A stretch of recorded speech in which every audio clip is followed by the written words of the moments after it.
आज के आधुनिक दुनिया में इंसान ने कई चीजों का आविष्कार किया और विज्ञान के दम पर कई मुकाम भी हासिल किए हैं। पर इंसान अभी तक ये नहीं जान पाया कि मौत के बाद इंसान के साथ क्या क्या होता है। लोक कथाओं की माने तो कई जगह पर ये माना जाता है कि इंसान के मौत होने पर वह तारा बन जाता है। जैसे गांव बदलते हैं वैसे ही कहानियां भी बदलती है। बात कुछ साल पहले की है। मैं अभी अभी नहा कर लौटी थी कि खबर आई कि गांव के पुराने कुएं में कुसुम गिर गई है। देखते ही देखते ये खबर गांव में आग की तरह फैल गई। सबको कुसुम की फिक्र तो थी ही, पर सबसे बड़ी फिक्र उसके बच्चे की थी। कुसुम पेट से थी।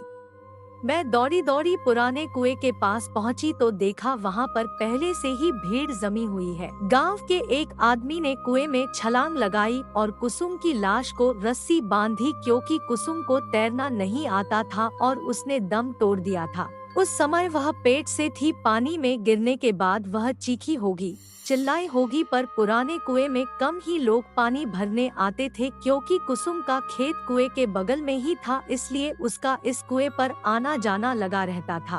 पहले भी कई बार वह इस कुएं से पानी भर चुकी थी, पर इस बार उसके किस्मत में कुछ और ही लिखा था। लोग कुसुम की लाश को ऊपर खींचने लगे। जैसे ही कुसुम की लाश को ऊपर निकाला गया, उसके घर वाले फुट-फुट कर रोने लगे। घर में नए मेहमान के आने की खुशी अब मातम में बदल चुकी। कुसुम का पति तो सुन्न होकर कुसुम की चेहरे को देख रहा था। ना ही वो रो रहा था और ना ही उसके आँख से आंसू आ रहे थे, तो बस बिना अपनी पलकें झपकाए कुसुम को देखते ही जा रहा था। कुसुम तो वैसे दुबली पतली ही थी, मगर पानी में ज्यादा देर रहने के कारण उसका शरीर फूल गया था। मैंने यह नजारा पहली बार देखा था। हालांकि मुझे डर लगना चाहिए था, पर मुझे डर नहीं लग रहा था। पर हाँ, एक अगल सी बेचैनी जरूर हो रही। पुलिस मौके पर पहुंची। उसने गांव वालों का बयान लिया और अंतिम संस्कार करने की इजाजत दे दी। पुराने कुएं वाले खेत में ही कुसुम का अंतिम संस्कार किया गया।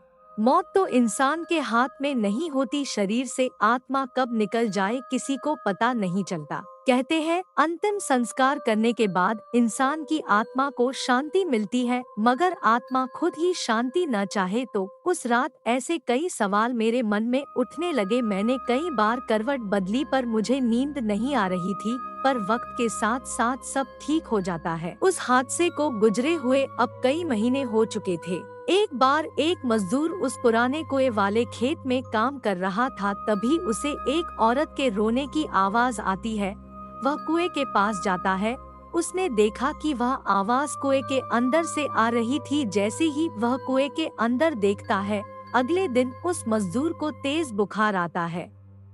तेज बुखार से उसका शरीर तप रहा होता है। वह बार बार कहता रहा कि मेरे पास मत आओ, मैंने तुम्हारा क्या बिगाड़ा है, मुझे छोड़ दो। उस शाम उस मजदूर की मौत हो जाती है। गांव में अब पुराने कुएं का डर फैल जाता है। कुसुम की आत्मा अभी भी उस कुएं में है।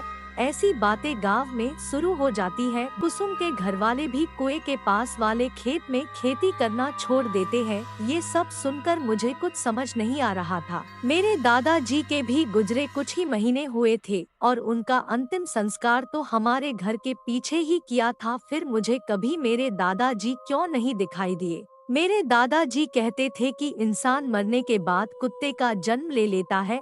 इत्तफाक से दादाजी के गुजरने के दूसरे ही दिन हमारे घर में कुत्ते का एक बच्चा लाया गया, जिससे कि घर की और खेती पर नजर रखी जाए। मन में सवाल फिर से उठने लगे। मुझे कई बार उस पुराने कुएं पर जाने की इच्छा हुई, पर डर के मारे कभी हिम्मत नहीं हुई। हालांकि हमारे घर तक आने का सबसे छोटा रास्ता उसी कुएं के पास से गुजरता था, पर ये सब होने के बाद हमने दूसरे रास्ते से आना जाना शुरू कर दिया।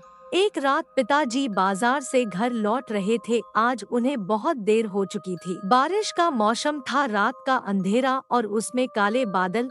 अचानक जोर से बादल गरजे और बारिश शुरू हो गई। पापा एक पेड़ के नीचे रुक जाते हैं और बारिश रुकने का इंतजार करते हैं। बारिश रुकने की बजाय और बढ़ रही थी। उसके बाद उन्हें पुराने कुएं के पास छोटा रास्ता याद आता है। मेरे पापा भूत प्रेत पर विश्वास नहीं करते थे। पापा पुराने कुएं के रास्ते पर चल पड़ते हैं। चारों तरफ अंधेरा और तेज बारिश की आवाज। पापा तेज चलने लगते हैं। तभी उनके पैरों के साथ पायल की आवाज आने लगती है। पापा एक जगह रुक जाते हैं तो पायल की आवाज भी शांत हो जाती है। पापा फिर से चलने लगते हैं, उसी के साथ पायल की आवाज भी आने लगती है। तभी उनके पीछे से कोई गुजरता है। वह पीछे देखते हैं तो पीछे कोई नहीं होता, पर जैसे ही वह आगे देखते हैं उन्हें कुसुम की आत्मा दिखाई देती है। उसे देखकर पापा की आंखें फटी की फटी रह जाती है। वह डर के मारे पीछे जाने लगते हैं और कीचड़ में फंसकर गिर जाते हैं। कुसुम की आत्मा धीरे धीरे पापा के पास आने लगती है। पापा अपनी आंखें खोलकर देखते हैं तो हमारा कुत्ता उनका हाथ चाट रहा होता है। पापा उसे देखकर राहत की सांस लेते हैं। पापा आसपास देखते हैं तो वहाँ कोई नहीं होता है। पापा कुत्ते के साथ घर आ जाते हैं। घर आने के बाद उन्हें ठंड लगने लगती है और बुखार भी आता है। अगली सुबह डॉक्टर की दवाइयों से उन्हें आराम मिलता है। उसके बाद वह रात का किस्सा सब घर वालों को बताते हैं। तभी मेरे ताऊ जी कहते हैं कि बड़े बुजुर्ग ठीक कह गए हैं, मरने के बाद इंसान कुत्ते का जन्म ले लेता है और यह कुत्ता और कोई नहीं बल्कि हमारे पिताजी ही हैं। उन्हीं ने ही तुम्हारी उस आत्मा से रक्षा की है। फिर से मेरे मन में कई सवाल उठे, पर इस बार मैं समझ गई थी कि कई सवाल ऐसे भी होते हैं जिनका जवाब आज तक इंसान ढूंढ ही नहीं पाया। आपको क्या लगता है, मरने के बाद इंसान का आखिर क्या होता है?